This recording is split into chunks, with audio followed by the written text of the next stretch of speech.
half, down 47-62 at the halftime to the Sacramento Kings. Zach LaVine actually having a pretty good half, not getting much support elsewhere. We're going to break that all down right after this.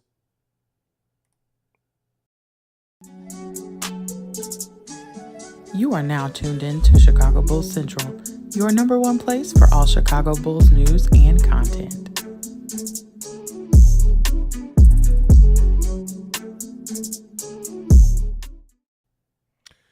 Bulls fans, I don't even know what the hell to say anymore. This team just gets outworked every single game. That's really what it just boils down to. It's just the simple work. It's just the simple heart of it. Shout out to Zach LaVine for being 8 for 11 on pace, at least right now, for his most efficient game of the season. This looks like a Zach LaVine half.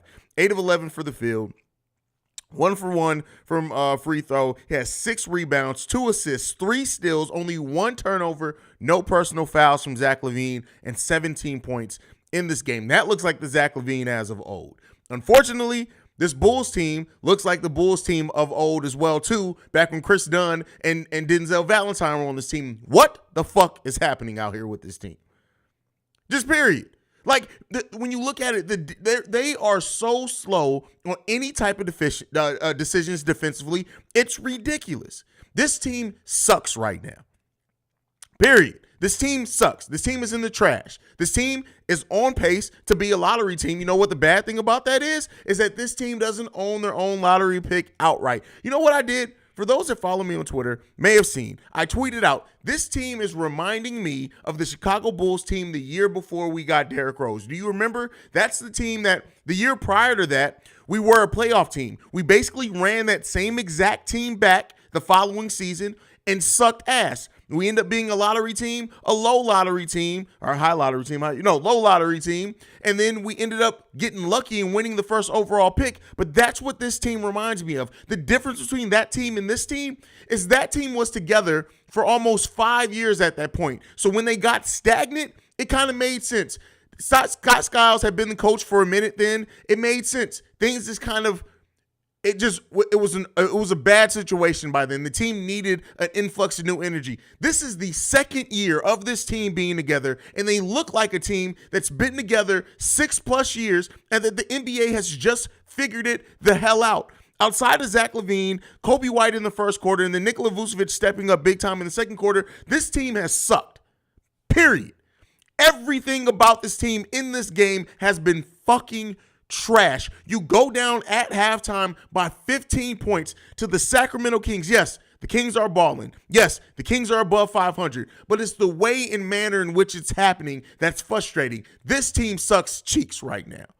That's what it is. There's no excuse for it. There's no, oh, let's wait till Lonzo. There's no, oh, well, it's early. I don't give a fuck about none of that shit. This team is fucking trash. And the sad thing about it is they have goddamn talent. You know what also is difference between this team and that earlier Chicago Bulls team that I mentioned? They fired their head coach and brought in Vinny Del Negro, who ended up being a pretty damn good coach to have the team around 500. You know what this team isn't? This team just extended their coach, which means this style of play, this atmosphere is pretty much going to stay the same for a while. So you're going to have a big influx of talent if you want to improve this team. Guess what doesn't seem like it's coming? A fucking influx of talent. Listen, I'm still not on the blow it all up bandwagon, but listen, something got to give. If it's not going to be the coach, it has to be a player. If it's like, that's it. If it's not going to be one of the players, it's not going to be a coach. It has to be the front office. Guess who we know isn't going anywhere? The front office isn't going anywhere. The coach isn't going anywhere. Most of these players aren't going anywhere. They just said Zach LaVine and DeMar DeRozan, as they should be, are untouchable. Be prepared to struggle for the rest of the season. What game number is this? This is game number 23. We in for a long-ass stretch, people. We are in for a long-ass rest of the season. This is what I can say. This is whoa. This is bullshit. This is painful to watch. This is literally bullshit. Markel, the turnovers are killing us. The energy is also killing us. Jamal cooled off. No, it kind of is what it is there. Teams know how to defend DeMar. They know exactly what they're going to be to have to defend DeMar, period. Silk Ron, how many block shots does Vooch have for the season? How does he expect to block shots without what? How does he expect to block shots? Block shots without what? But Vooch is I think he's averaging a block a game this season. Let me make sure and go and check.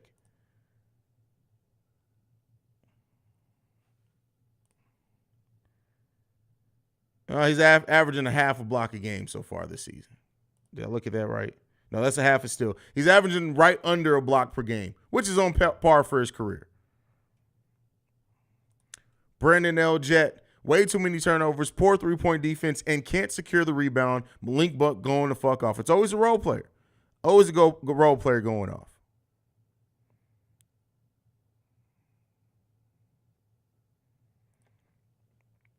L, I'm not surprised with the score. I did say L incoming. Zach looked good thus far. I think there is something bad going on behind closed door, and we will hear about it at some point.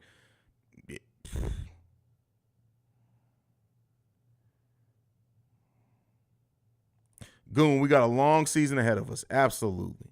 Absolutely. In the first quarter, when DeMar wasn't on the floor, the ball movement looked better and players were cutting into the basket. I mean, listen. Facts are facts. You can't argue facts, right? Never thought this team would become a pain to watch. This worse than the rebuild. We at least knew the losses were guaranteed back then. Yeah.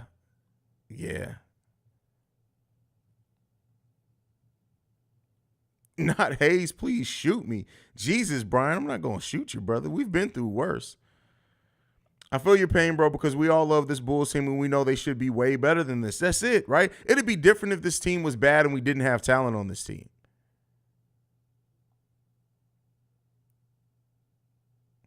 Larry, you don't blow. Okay, listen, I always, let me put on the Professor Haize cap. I wish I had a chalkboard thing I could bring up here. There has never been a team. Let me be clear here. There has never in the history of basketball been a team that has successfully blew it up when they don't own their own first-round pick the year they blow it up. There just hasn't. The Bulls aren't – that's not to say that they don't trade Vooch. It's not to say that maybe they don't move Vooch and Kobe or make some moves for the bench. But as far as true blowing it up, it's not coming. Get over it. It's not coming. Stop being a parrot of things that you've heard on the national media stage. The Bulls are not blowing it up. There's no sensical way that the Bulls can blow it up when they have a less than 50% chance of keeping their own pick. And that's if they were able to tank to get to the worst record in the league, they still would only have less than a 50% chance to hold on to their first round pick. It's not happening. Get off of the blow it up bandwagon. Stop being a parrot. It's not happening.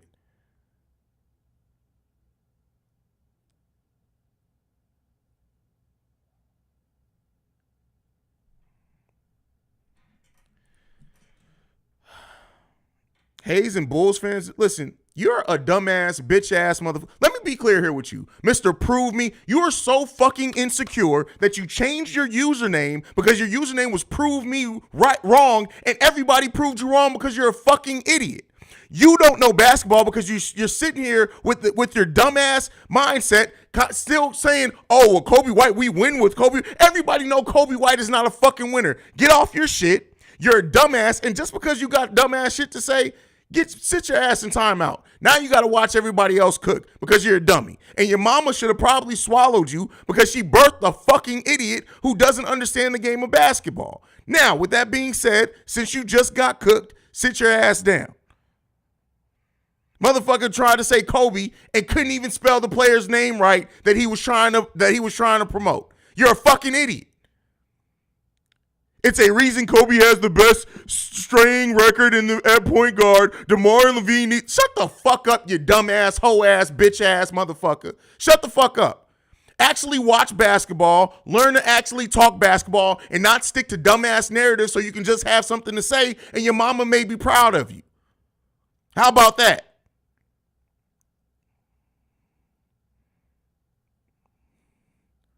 Now, with that being said, let's get back to talking basketball.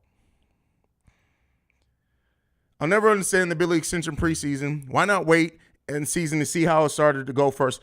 Agree with you. Like, I can understand the contract extension before the season if this was Billy's last season under contract. If you didn't want to go into the season with the questions about Billy Donovan being extended, I can understand that. But when you have a full year left after this season, to me, you should have waited until at least at the end of the season. Maybe if the Bulls started off if the Bulls started off on fire, I can completely see, let's get this extension locked up as soon as possible. But to extend it in the offseason, after your team fell off a cliff in the second half of the season and got completely booted out the first round easily, then I could see that.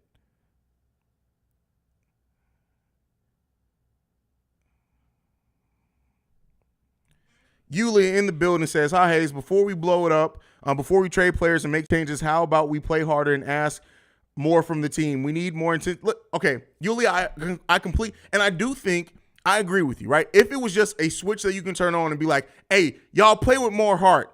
Let's see what this team looks like. The fact that it's hard to turn on heart.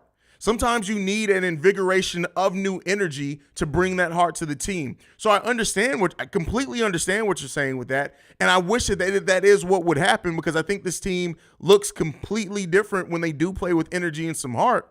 But at the end of the day, it's this, like, the heart isn't being brought. It's not coming. So, we'll see. Yeah, you're an idiot too. You're a dumbass too. You're getting put. I ain't got time for dumbasses today. I really don't. I don't have time for dummies today. I really don't. I really don't have time for dumbasses today. You guys can go to Inside the Chicago Bulls with that dumbass shit. You guys can go to Top Notch with that dumbass shit. You guys can go to fucking, I don't know, some fucking YouTuber that just started and needed the fucking views with that dumbass shit. We ain't got time for dumbasses here. Not today. We already dealing with dumbasses on the court. I ain't got time to deal with dumbasses in comments. I don't. Go talk to your mama. That's what you guys need to do. Call and phone your mama. That's what you need to do. I can't lie, Haize. We're looking more and more like the most depressing team in the NBA. I mean, I feel you. Yulia says, that's true, Haize. You're right. I love our team and don't want changes. I want to see them grow. I would love for this team to be able to turn it on. Like, this team, when it's rocking and rolling, this team looks good. This team is a fun team. You remember back when we used to say, and we used to watch the team and be like, hey, you could tell this team just has fun playing together. That's even gone. These players don't look like they have fun playing together anymore. That was one of the things that helped this Bulls team early on last season. This team just looked like they enjoyed each other, like they enjoyed playing the game of basketball together, that they enjoyed traveling together. This team does not seem like it's having fun anymore.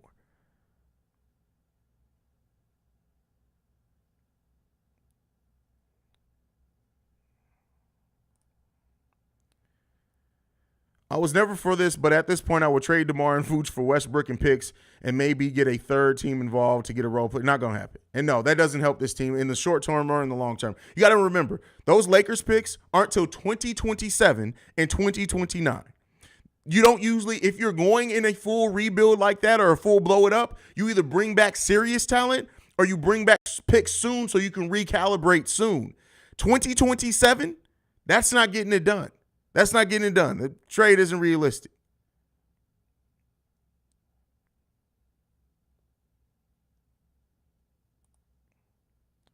Remember how hyped we were after the first game of the season versus Heat? What happened to that team? I have no idea. L says, no fun. That's why I think there may be an internal issue. I hope not, but something has changed and they're not the same right now. You're absolutely right. You're absolutely right.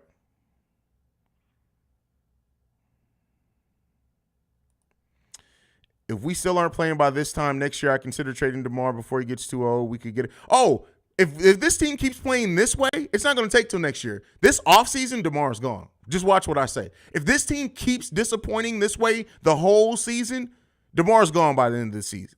In the offseason. Just watch.